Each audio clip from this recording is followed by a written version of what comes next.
Como o futebol pode nos auxiliar para entendermos a geometria matemática?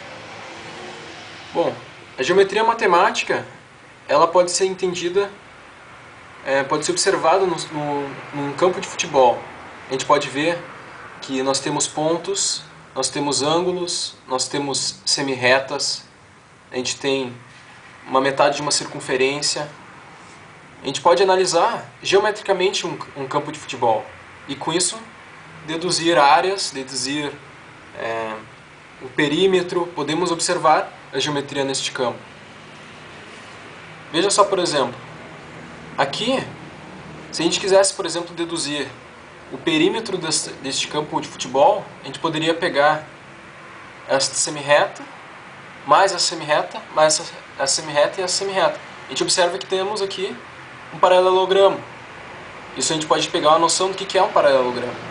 Com isso, se calcularmos aqui, nós teremos, por exemplo, o perímetro aqui, tendo 110 metros aqui, e aqui 75 metros, teremos nesse perímetro 370 metros.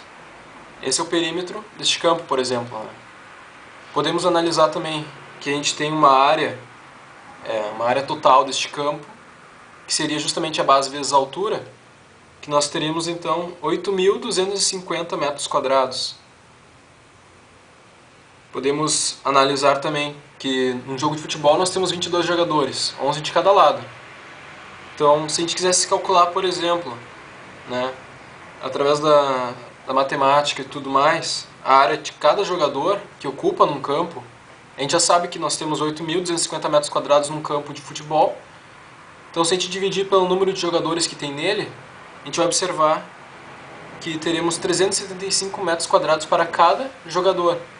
Então a gente consegue deduzir quanto que é a área que mais ou menos cada jogador ocupa neste campo e qual que vai ser a área dele efetiva para fazer as suas jogadas e antecipar movimentos e tudo mais.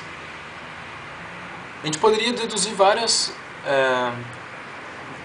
cálculos, porque nós temos aqui figuras como retângulos, nós temos círculos, temos tudo. Então poderíamos descobrir qual que é a diagonal, qual que é a área de meio campo, poderíamos ver a distância que o jogador percorre em metade do campo.